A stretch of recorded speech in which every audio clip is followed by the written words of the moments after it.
If you hate the idea of studying, always procrastinate and want to actually make studying easy, then you're in the right place. I'm Salim, I've just finished medical school, but I've spent almost a decade at university and I've learned how to make studying easy enough to still do all the other things I care about in life. Studying used to be difficult for me. I'd spend a whole day trying to get myself to sit down and study, and by the time I sat down, I felt too tired and couldn't even do anything. But now I know exactly why most students go wrong and why studying is so hard for them and how to make it insanely easy. So we need to clarify something here. The studying itself, once we get into it, is actually relatively easy. Once you're in the flow state, you can keep working. Really, the only hard thing about studying is starting. The real difficulty with studying is the space between thinking about studying and actually sitting down to study. There's 3 levels to why it's difficult in that phase, and at each level I'm going to explain how to make it easier. And after you've understood all 3 levels, it's only going to be a few minutes between thinking of studying and sitting down to do it. So the first level that makes studying feel hard is that when you've just thought about the general idea of studying, your expectation of pain or discomfort is very high. You're thinking about all the hours you have to study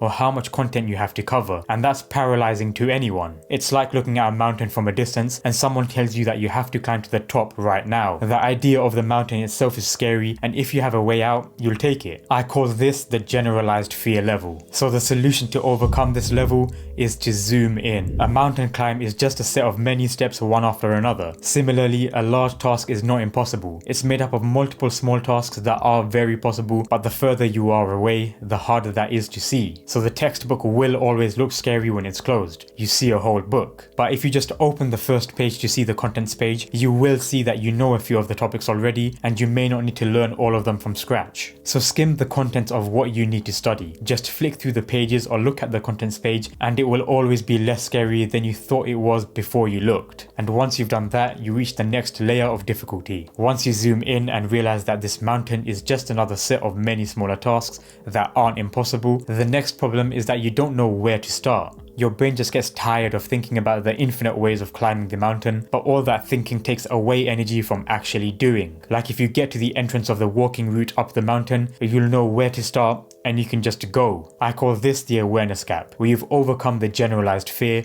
but don't know what specifically to do to start making progress. The solution to this level is to look externally to trusted sources about where your first step should be, like looking for the entrance for a mountain climb. The best way to know where to start something hard is by asking an expert, or at least someone who has done it before. So that's where you go through the book in order of the pages, use someone else's flashcard deck or their approach to studying that subject, or you start learning from a video series with good views. And one of the best ways that's helped me learn from experts is through our sponsor of the video, Skillshare, the largest online learning community with thousands of classes led by experts across all kinds of fields, from productivity, film, design and more. No matter what you want to level up in, there's something on Skillshare for you. I've recently finished my medical school exams, but I still have a lot of work to do when it comes to creating YouTube videos, coaching, spending time on personal hobbies and commitments, and still having a life outside of all of this. And one class I found to be really useful in improving my time management through improving my task batching and time blocking was learning how to effectively use and master Google Calendar. This class didn't just help me organize my day-to-day more efficiently, it's also helped me use my time more intelligently so that I can focus on what really matters to me. And that helped me begin to enjoy the creative and meaningful parts of life and work. One of the many things that makes Skillshare stand out is that it has a learn by doing approach to teaching, where us members can create and share projects after completing a class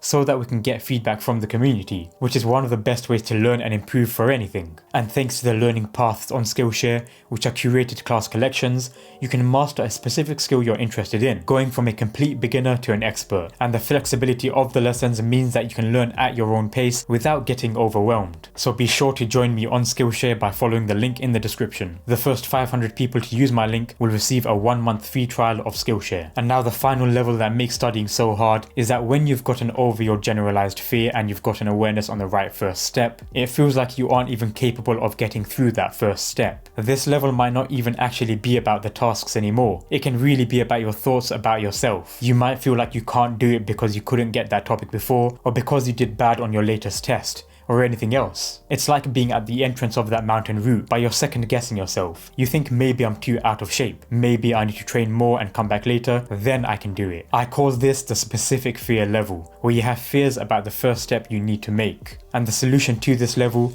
is to give yourself a third-person perspective shift. Imagine you as one of your friends, someone who has seen you grow up and accomplish everything you've done so far. Think about all the things you do on a daily basis now, the concepts from biology or maths that were too hard before, but now you know them like the back of your hand. Those same topics feel exactly how this new task feels now. If you got too scared to learn it then, you wouldn't be here right now. When you take a step back and look at your life story from the start to now, you can see that you are always more capable than you think. So that's how to actually make studying easy. But I've also got another concept about how to transform your motivation even when you're in the worst mood to study. This is going to compound on the tips from this video to make studying even easier and sustainable. So click this video if you want to know how to motivate yourself and get yourself in the best mindset to sit down and work, even if you hate the topic you're doing.